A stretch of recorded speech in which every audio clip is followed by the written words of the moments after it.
Welcome back to NESN.com. Divisional weekend in the NFL playoffs. Sammy P, Matt Chatham, three-time Super Bowl champ. We have to begin with this. We both sort of took it on the chin last weekend.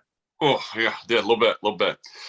So, Sam, I kind of sent people down the road of the McKissick thing a week ago, and we got one of those unfortunate deactivations. Alex Smith taken right off the board. We spent this show talking about, hey, Alex loves himself to check down. McKissick gets a ton of them. This is going to be great. They're going to be in chase mode. You're absolutely going to get them.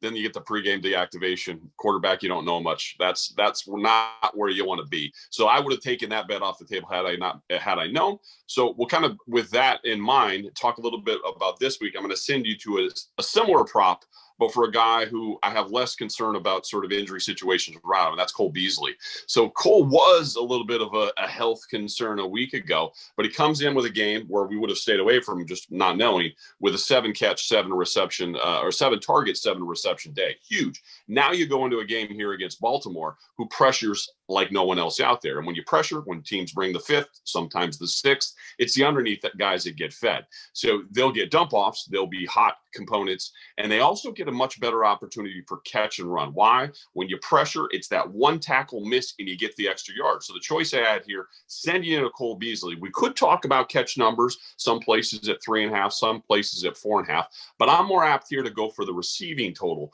of 45.5, in part because he's about a 10-yard per catch guy anyway. And if you're going to get volume, because you're going to get these checkdowns, you're going to get these hot routes, the opportunity to slip and make just one of these catches a 20 or 25-yarder and easily go north of the 45.5, I think it's a high probability here. Cole Beasley should have a big day. I think 45.5 north of that on the over is very safe. He'll have a big day because they'll be down in this game. That's why I like the Baltimore here. Either way. The 3 points. They're hot right now. Momentum is everything in the playoffs. They've won 5 in a row. They've covered 6 in a row. And I think there's a coaching mismatch with John Harbaugh against McDermott. I think Lamar Jackson is going to carve up this defense, and it's the tight end play. We watched last week. The Colts carved them up all over the field. If not for a couple questionable calls by Frank Reich, the Colts probably should have won that football game. Everybody's down on Baltimore, and they can't wait to kick Lamar Jackson when he struggles early in games. But the running attack and mostly the play action or the option reads with Jackson, I think Baltimore's cooking with gas here. I like them plus the 3. And if they're up and they're winning, that opens up Cole Beasley to get more catches. We will take it. And you know what else? That same group has had a lot of trouble. Baltimore, Marlon Humphrey in a lot of those matchups, Juju Smith-Schuster, Jarvis Landry, CeeDee Lamb, all these guys have had big 6+ catch games against this group. For some reason, that's their sort of a blind spot. So heavy on Cole. Let's wrap it up with this. The lowest total on the board in the NFC, the Packers and the Rams, 45.5, and the Rams team total, 19.5. Where do you go here?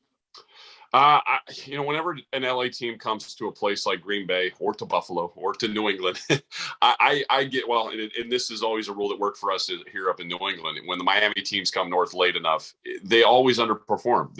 There's a regression, whether it be point totals, disparities, and scoring. The defenses don't play as well.